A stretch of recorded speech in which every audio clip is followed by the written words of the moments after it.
ನೀವು ಪ್ರೀತಿಸೋರು ಈ 3 ವ್ಯಕ್ತಿಗಳ ಜೊತೆ ಯಾವತ್ತೂ ಕಾಂಟ್ಯಾಕ್ಟ್ ಅಲ್ಲಿ ಇರಬಾರ್ದು. Number 1, X lover. ಬ್ರೇಕಪ್ ಆದ್ಮೇಲೂ ನಿಮ್ಮ ಎಕ್ಸ್ ಜೊತೆ ನಾನು ಫ್ರೆಂಡ್ ಆಗಿರ್ತೀನಿ, ಬೆಸ್ಟ್ ಫ್ರೆಂಡ್ ಆಗಿರ್ತೀನಿ ಅಂತ ಅನ್ಕೊಂಡು ನೀವು ಮಾತಾಡ್ತಾ ಇದ್ರೆ ಅದು ಒಳ್ಳೇದಲ್ಲ. ಕಾಸ್ ಇವತ್ತೊಂದು ಹೊಸ ರಿಲೇಶನ್ಶಿಪ್ ಅಲ್ಲಿ ಇದ್ದೀರಾ ಅಂದ್ರೆ ಹಳೆ ಮುಗ್ದೋಗಿರೋ ಕತೆ ಬಗ್ಗೆ ನಿಮಗೆ ಯಾಕೆ ಚಿಂತೆ? ಸೊ ನಿಮ್ಮ ಎಕ್ಸ್ ಜೊತೆ ಯಾವುದೇ ರೀತಿ ಕಾಂಟ್ಯಾಕ್ಟ್ ಅಲ್ಲಿ ಇರೋ ಅವಶ್ಯಕತೆನೂ ಇಲ್ಲ. ನಂಬರ್ 2, ನಿಮ್ಮ ಫ್ರೆಂಡ್ಸ್ ಅಥವಾ ಕೊಲೀಗ್ಸ್ ಯಾರೋ ನಿಮ್ಗೆ ಪ್ರಪೋಸ್ ಮಾಡಿದ್ದಾರೆ, ನಿಮ್ಮನ್ನ ಇಷ್ಟಪಡ್ತಿದ್ದಾರೆ ಅಂದ್ರೆ ಅವ್ರ ಜೊತೆ ನೀವು ರೆಗ್ಯುಲರ್ ಆಗಿ ಕಾಂಟ್ಯಾಕ್ಟ್ ಅಲ್ಲಿ ಇರೋದು ನಿಮ್ಮ ಪಾರ್ಟ್ನರ್ಗೆ ಒಂದು ಸೆಕ್ಯೂರ್ ಫೀಲಿಂಗ್ ಕೊಡೋದಿಲ್ಲ. ಸೊ ಕ್ಲಿಯರ್ ಆಗಿ ಅವರಿಗೆ ನೋ ಅಂತ ಹೇಳಿ ಡಿಸ್ಟೆನ್ಸ್ ಅಲ್ಲಿ ಇರೋದಕ್ಕೆ ಟ್ರೈ ಮಾಡಿ, ಅದೇ ನಿಮ್ಗೂ ಒಳ್ಳೆ.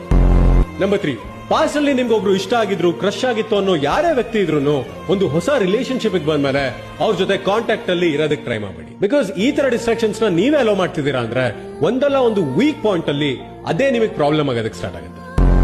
ಇವತ್ತಿನ ಜನರೇಷನ್ ಅಲ್ಲಿ ನಮ್ಮ ಸುತ್ತಮುತ್ತನೇ ಆ ಶಿಪ್ ಈ ಶಿಪ್ ಅಂತ ಎಷ್ಟೊಂದು ಕಥೆಗಳು ನಡೀತಿರುತ್ತೆ. ಸೊ ನಿಮ್ಮ ರಿಲೇಶನ್ಶಿಪ್ ನ ಸೇಫ್ ಅಂಡ್ ಹೆಲ್ತಿ ಆಗಿ ಇಟ್ಕೋಬೇಕು ಅಂದ್ರೆ ಬೌಂಡ್ರೀಸ್ ನ ಡ್ರಾ ಮಾಡ್ಕೊಳ್ಳೇಬೇಕಾಗುತ್ತೆ.